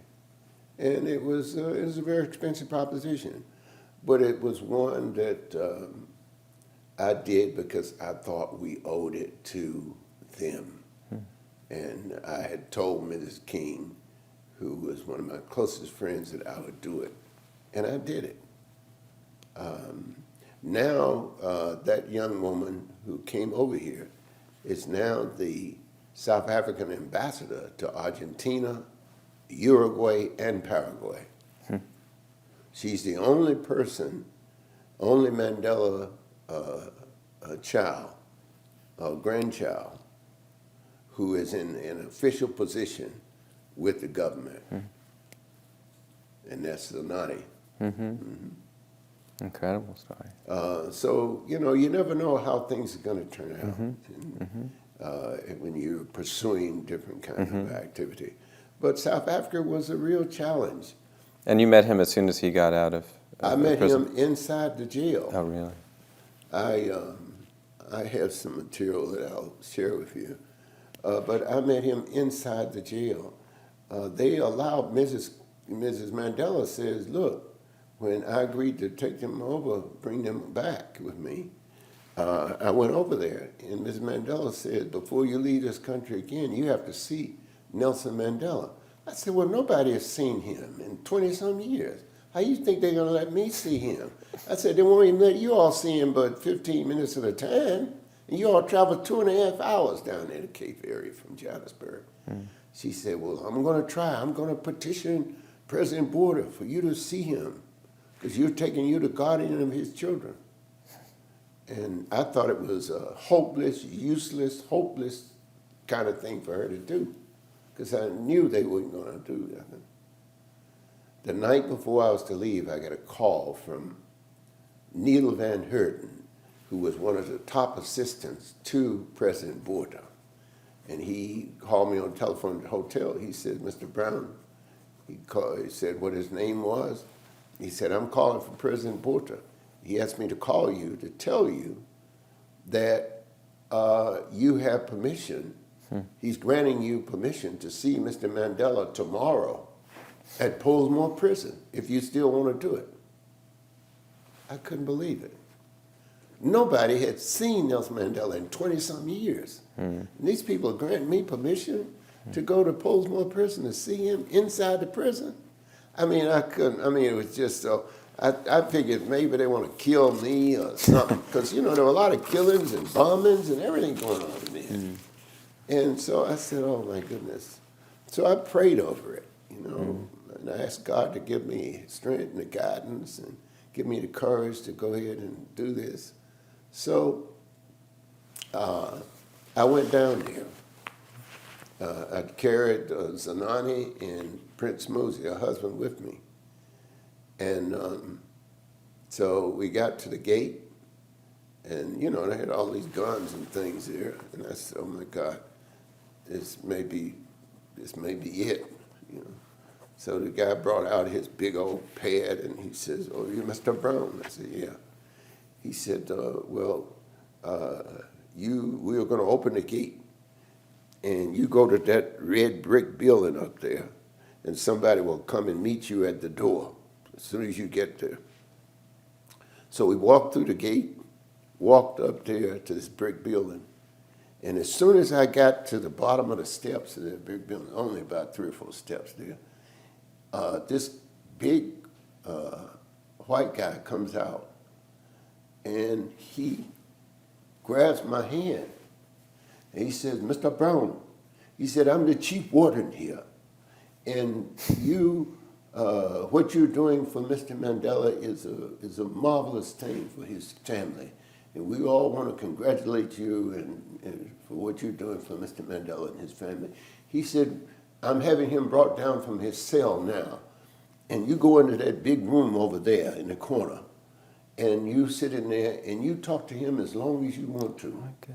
Now, in 20-some years, nobody, his family, who they were the only people that had allowed to see him, they would only let him be seen for 15 or 20 minutes, and then sometimes they give him an extra 15 minutes. And they would travel 2.5 hours by plane. And I sat there and talked to him about 2 hours.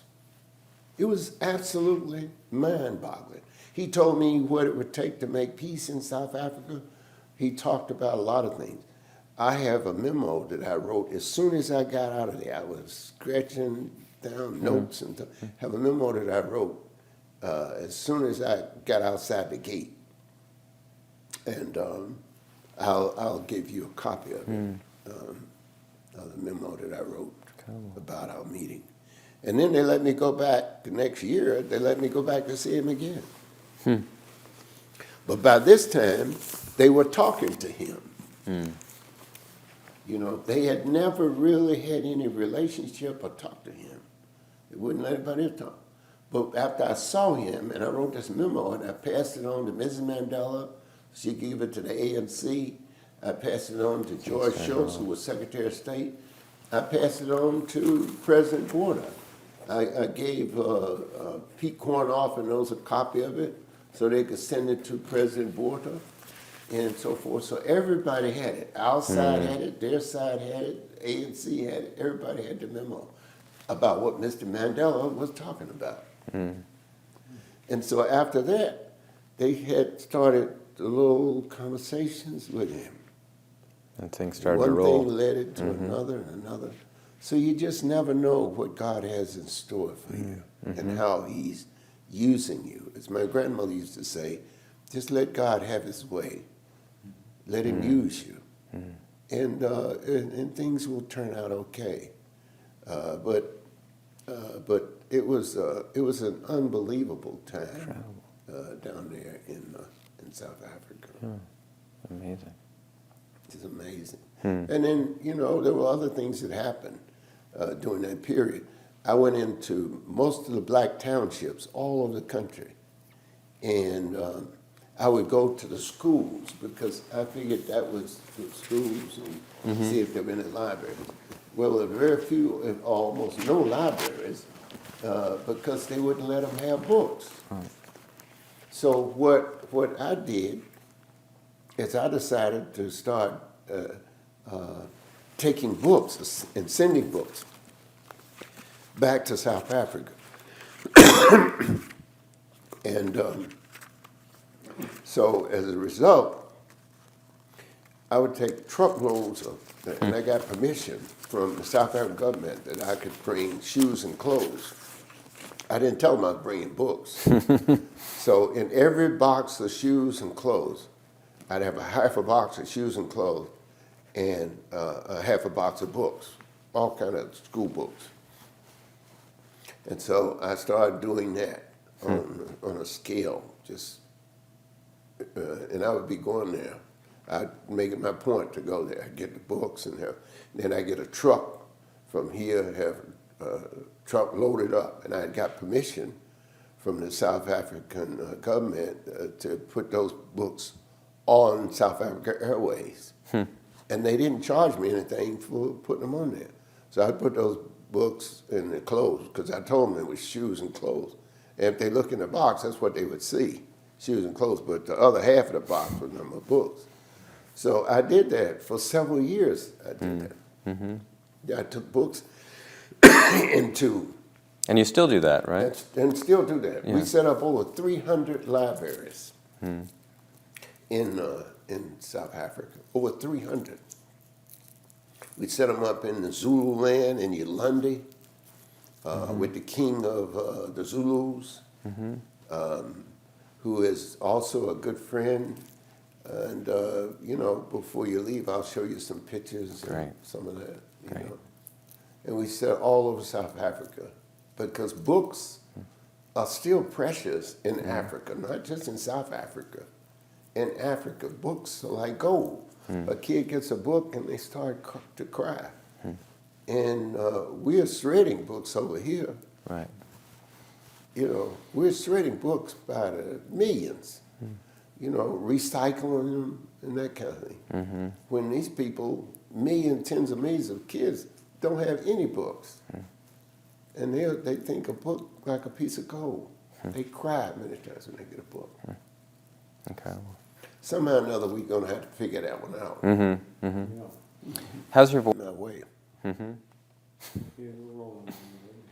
You ready to start again? So maybe let's start there, if you would. Talk a little bit about President Nixon and his character and how he felt about working on race relations. But I also want to really hear about the work that you were able to do in stimulating the growth of minority businesses at that time.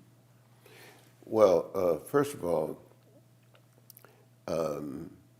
I think a lot of people have put together in their own minds that President Nixon was a devout racist. He was a devout Quaker, and I don't know any racist Quakers. I know that sometimes President Nixon used some language that he probably regretted or shouldn't have used, but many people do that. But many people didn't have a camera on them when they were doing it, you know. Many presidents have done that. And many top people, I've been around a few when they've used some bad language. So he's not the only one who's done that. But he's the only one who had that camera on him who you could show, and so he was condemned for it. But he was not a racist. He was a person, if he believed in you or if he believed in a cause, he was totally for it. And the whole thing of minority business enterprise, he wanted to have blacks and Hispanics and others to get have a shot, because he felt very strongly that if you don't get a shot within the business community or in business in general, that this whole country is built on that. And if you were not involved in that, then it was going to be very limited in terms of what you were going to be able to do in America. And so he wanted that opened up. And my charge was to do that. I went to Wall Street. I went to the biggest banks in the country. The Citigroup was the biggest bank at the time. Met with their chairman and CEO and the vice chairman. about the whole Minority Enterprise Program and what we expected of them and their bank to do, they agreed to work with us. We organized a National Commission on Minority Enterprise, and we put the most powerful people in America in it. We designated as chairman of that group Mr. Roach, who was Jim Roach, who was the chairman and CEO of General Motors, which at the time was the largest corporation in America, indeed in the world at that time. Mm-hmm. He agreed to chair it. Not only did he agree to chair it, but he got other industrial people, other automobile manufacturers to come on in and give dealerships to blacks all over the country. When we went to the White House in late 1968, 69, there were only, I think there were only two, no more than three blacks in America who owned dealerships. And there were very few who were working in many of these major manufacturers, like Chrysler, GM, Ford. Very few who were working, almost none who were working in the executive positions in these companies, in the top executive. Now, I mean, it wasn't, people seem to think that, because you have some blacks there now in some top positions and all that on boards and so forth, that all this just happened by osmosis. It did not happen by osmosis. It happened because we worked at it and made it happen. I met, Jim Roach became a close personal friend of mine. And when I left the White House, he wanted to expand what they were doing in terms of minority enterprise.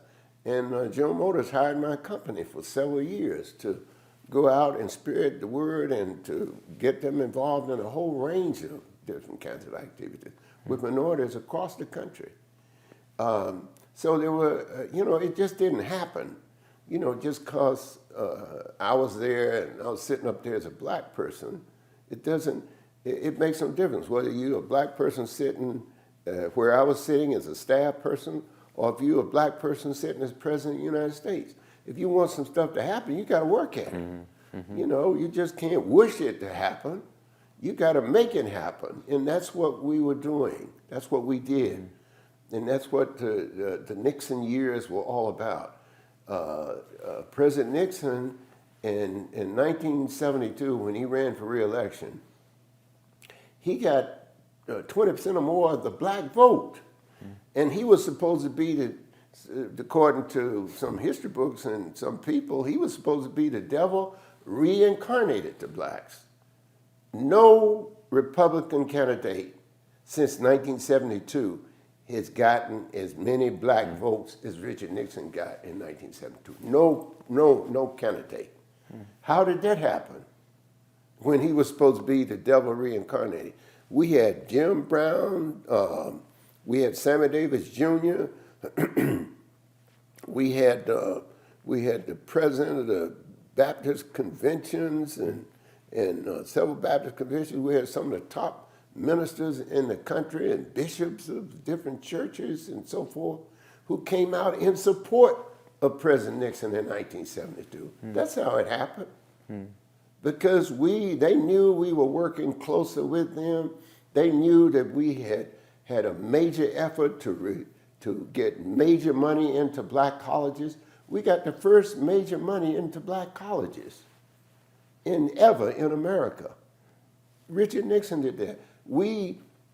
There's no president before or since has met with all of the top black that he had in top positions in the administration. We would meet with all of them at least once a year, sometimes twice during the course of the year. And people who were in that group were people like Jim Farmer, who was Assistant Secretary of HEW, who was the head of CORE. At that time was considered the most radical organization there was on the scene. He was conducting massive demonstrations and everything else. But we brought him into the administration as an Assistant Secretary of HEW in a top job where he could make things happen, where he did make things happen. We had other people there.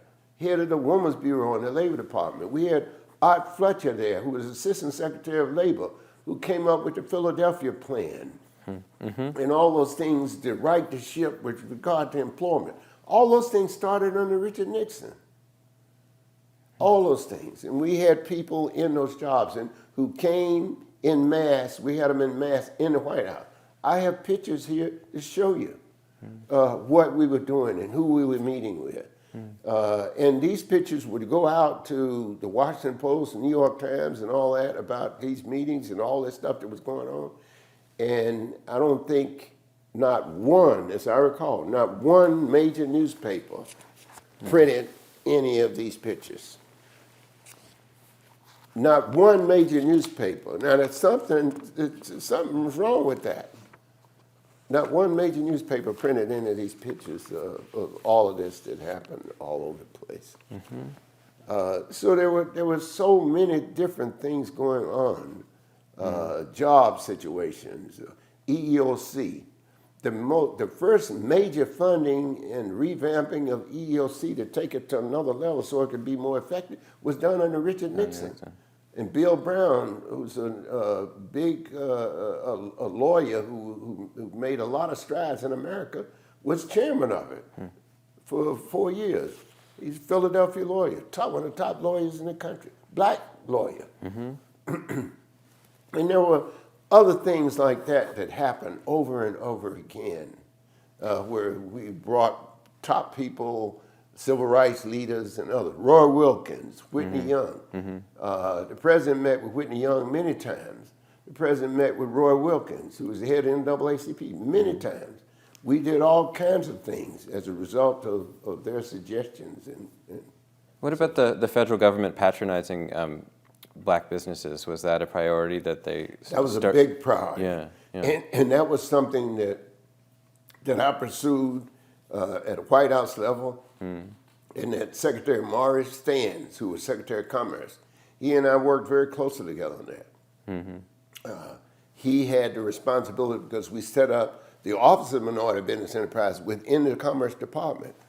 And we pursued that with all of the departments of the government. Right. And not only did we pursue it in terms of contracts and grants, but along with all the other things that I was doing, I made sure that the Defense Department, that the other departments that had a lot of money, like General Services Administration and all that, I made sure that they were giving out contracts and grants or whatever they had to black contractors, to the black colleges and universities, just as they were doing to other people that they hadn't been doing before we got there. Right. Yeah, the figure that I have is that the federal government purchases from black businesses rose from $13 million to $142 million during Nixon's tenure. And it's during your tenure. Oh, yeah. Yeah. I know. Because we monitored it. And, that's another thing we monitored. And the Korean War, not the Korean War, but the Vietnam War was going on at the time. We were having big trouble, the race relations problem. There were big race relations problems. When we got to the White House, that was one of the big problems. And blacks were not being promoted. They were at a certain level. They couldn't go to, when we got to the White House in 1969, when the Nixon was inaugurated, we had, I think, no more than 3 blacks who were admiral or general or something like that. And most of the departments and all that was in the Army, I believe. I think we had one Navy guy, Gravely, Admiral Gravely. I think he was a rear admiral. But that was it when we got there in 1969. One of the things that happened, and I started concentrating on this, and Chappie James, who we brought over to be the Deputy Assistant Secretary of Defense for Public Affairs, and gave him a star because he was a colonel. He was an ace pilot in 2 wars, one of the top guys in the military that we've ever had. Yep. And he was a colonel, and it was the ace pilot in 2 wars. And we brought him over, gave him a star, and put him in the Defense Department. Chappie came to me one day and he said, Bob, he said, we're never going to get we're never going to have a representative number of blacks unless we get something going here in this Defense Department. It's never going to happen. So I said, we're going to do something about it, Chappie. So I talked to Haldeman about it. And he said, let me go talk to the president. Let me tell him. He said, I'm on my way to talk to the president now. I'll talk to him, see what he says, then I'll call you back. About 2 or 3 hours later, I get this call from Haldeman. Haldeman said, Bob, I talked to the president, and the president thinks you're exactly right, and he wants to be helpful. He said he figured out the way that he could be helpful is that every month they send over the list of flag officers because as a commander-in-chief, he has to sign off on it. Mm-hmm. And so in order to do something about that, Bob, he said, what I'm going to do, and the president agreed, what I'm going to do is send you the list when it comes over, and you check it out and see if there are any minorities on the list. He said, if there are no minorities, he said, you let me know, and we'll send it right on back. We sent it back about 3 or 4 times in a row. Unsigned. Unsigned. Nobody got promoted. Unsigned.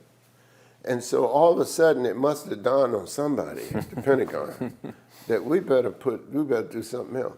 So they started putting some blacks on there, put a woman on there and stuff like that. And I would check it out. Every time we come over, I'd check it out. And so when they started doing that, we sent it back. By the time I left the White House in 1973, we had a whole lot of black generals. Okay? A lot of them. And then they congregated all over the place after that.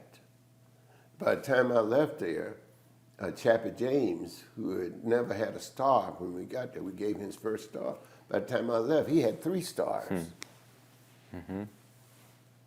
He had 3 stars. And he was the head of our military base in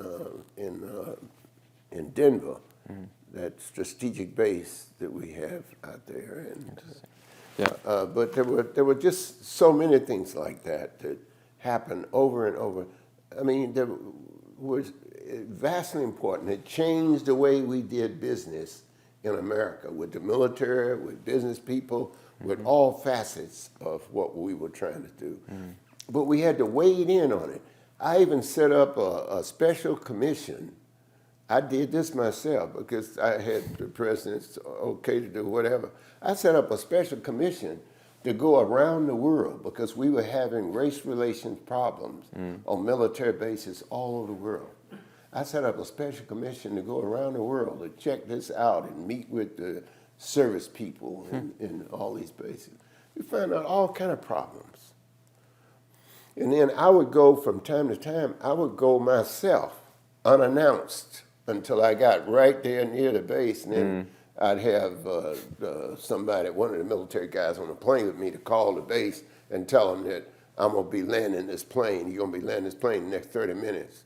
And that I wanted to meet with the commanding officer. Because we'd have intelligence that would be telling us what was happening on different places. I went to Hawaii. Spent a lot of time in Hawaii because we have a lot of military bases there. Sure do. Yeah. And the person who was the head of SINGPAC, all of our armed forces in the Far East and from Hawaii and back, was none other than General John McCain. John McCain's father. I have a picture with him around here somewhere with he and I meeting over there in Hawaii. We became good friends as a result of that, Incredible. And so it was quite a time. Yeah. Amazing work that you did there. So I have just. Okay. Yeah.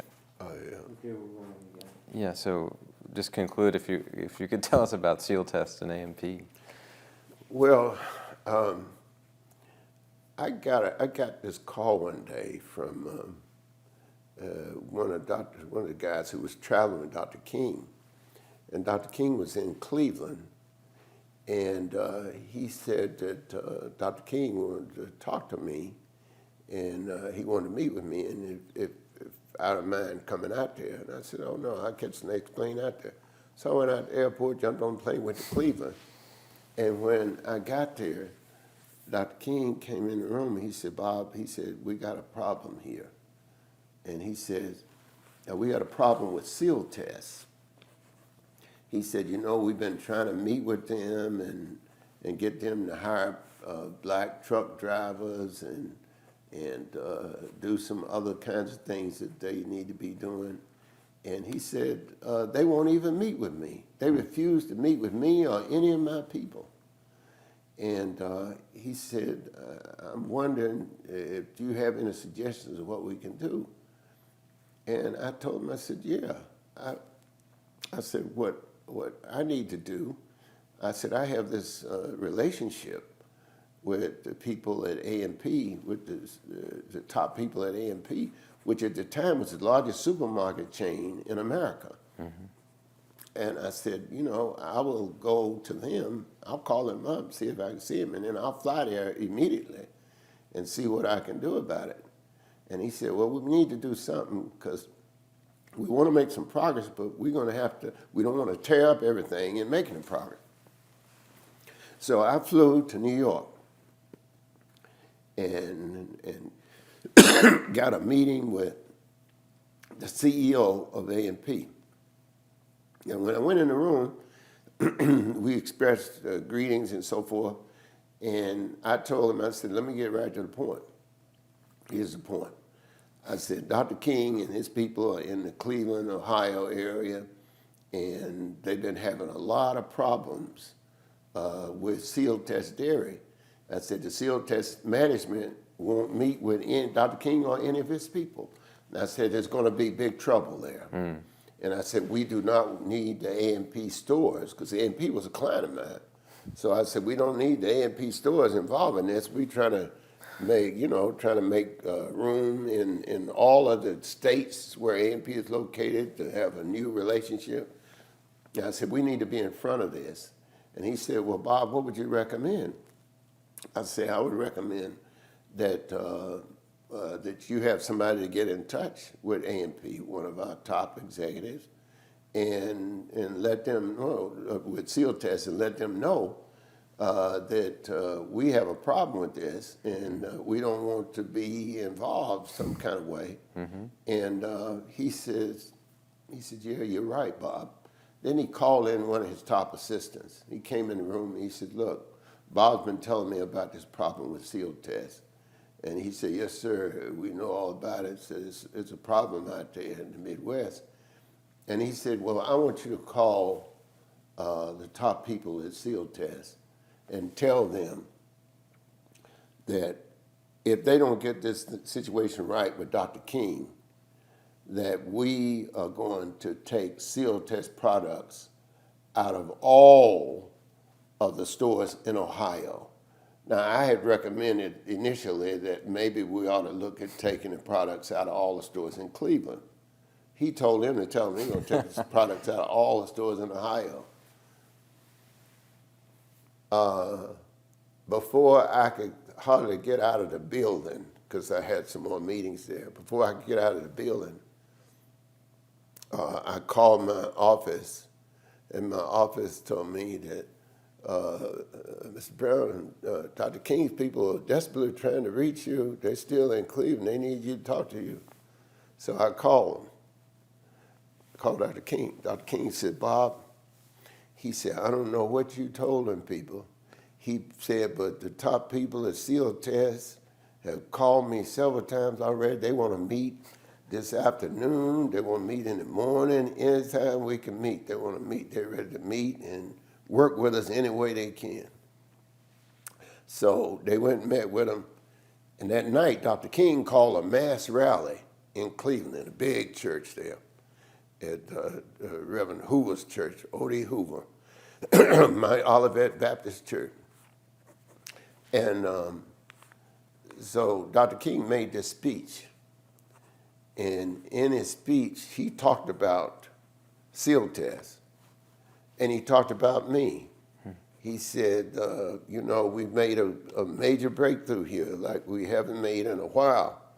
He said, but what Sealtest didn't realize that we had Bob Brown on our side, and he's on our board of directors, and he was the man that made this stuff happen and so forth. And it's recorded. There's a recording about this. You know, I have one somewhere in the office or somewhere. There's a recording on his speech and what he was talking about. He said, this is what we're going to do now. You know, this is the way of the future and so forth. And he talked about my role in it and everything else and what I'd done for SCLC. Amazing. So it was an amazing time. It's an amazing time. I mean, as I said when we started this a couple of hours ago, that it's not just the marches, but it's these kinds of pressures and arm twisting in the back. This is how this thing changes. I mean, if you're not doing that, if you're not making something happen, because it's all about jobs and different kinds of opportunities, contracts with minority business people, all of this. This is what makes the whole thing go round. This is what makes it all a success.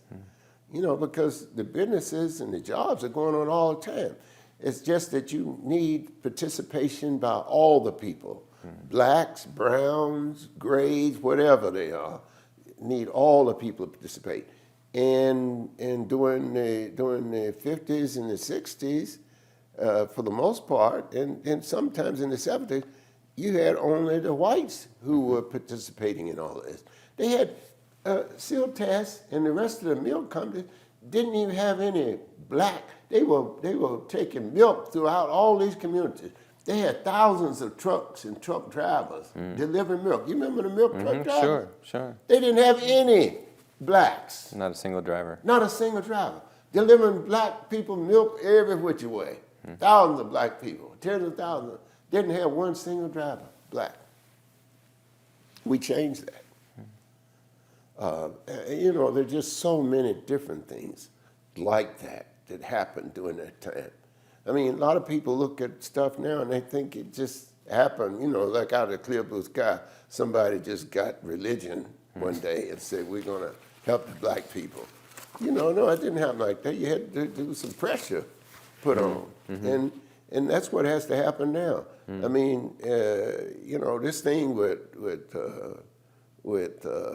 Mr. Obama taking the money away from the black colleges, and there are tens of thousands of students who can't go back to school right now, black kids, because they tighten up the money, the credit crunch on the parents who could not get the loans anymore because the administration did that, you know. And so many of the black colleges, you watch, over the next year or two, many of the black colleges are going to be closing down. Can't stay open. They don't have students. So, you tell me when. It's all right. Okay, so I'll just ask you if you have any concluding remarks you'd like to make. I mean, anything that I didn't ask you that I should have asked, or you were expecting me to ask that I didn't, or anything else you'd like to say? No, I think you've done a great job. I appreciate you coming, and I appreciate what you all are doing. And not just for your departments and history departments, all that, but for what the museum is doing and what it will represent to ages yet unborn, to those kids, and to many of the young people today. They have absolutely no idea what went on, and they'll get this from this museum and what you all are doing now. And it'll be a guidepost for many people, white, black, whoever, to see what has happened and to give them some sense of what they ought to be doing in the years and years ahead. So I appreciate what you've done and what you continue to do. Well, thank you so much. And yeah, it's been a battle just to get the museum, as you know. Oh, yeah. So, yeah. But I never thought that we would have a Black History Museum right there in the heart of Washington, in the probably the most prime spot that you can put a museum in the capital of the world. I think it's fantastic. Every time I go by there, the tears just well up in my eyes now, you know, and I'm back and forth in Washington all the time. But I think it's a wonderful, magnificent thing. And I congratulate you, all of you, for what you've done, and especially Lonnie and the board and everybody involved. I think you've done a great job, and I'm looking forward to seeing the finished product and to getting a lot of young people, blacks and whites and others there see it. In particular, there's some young people from Africa. I think they need to see this. That would help them a great deal, and I'm in touch with a lot of them. We're still sending a lot of books into schools there, and many of them who can come over here to visit. So I'm going to be taking, when you finish, I'm going to be taking a lot of them to that museum. Fantastic. Well, what a great way to end. Well, thank you so much. Thank you. Thank you. It's been just terrific. This has been a presentation of the Library of Congress and the Smithsonian National Museum of African American History and Culture.